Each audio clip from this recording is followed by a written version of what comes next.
La loi éternelle de Dieu est définie comme la raison et la volonté de Dieu qui permet de garder l'ordre naturel et interdit de le troubler.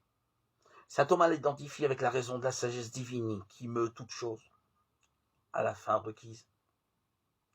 Et la sagesse de Dieu est providence, amour qui veille. C'est Dieu lui-même qui aime et qui veille dans le sens le plus littéral et fondamental sur toute la création. Livre de la sagesse 7.22. Dieu prend soin des hommes autrement que des êtres non personnels.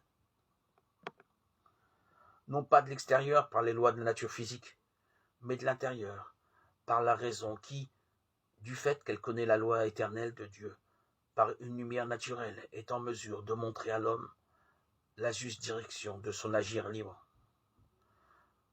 De cette manière, Dieu appelle l'homme à participer à sa providence, voulant par l'homme lui-même, c'est-à-dire par son action raisonnable et responsable, conduire le monde, non seulement le monde de la nature, mais encore celui des personnes humaines. La loi naturelle se situe dans ce contexte, en tant qu'expression humaine de la loi éternelle de Dieu.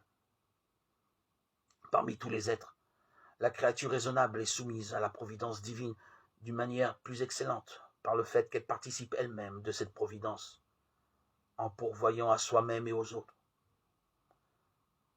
En cette créature, il y a donc une participation de la raison éternelle, selon laquelle elle possède une inclination naturelle au mode d'agir et à la fin qui sont requis.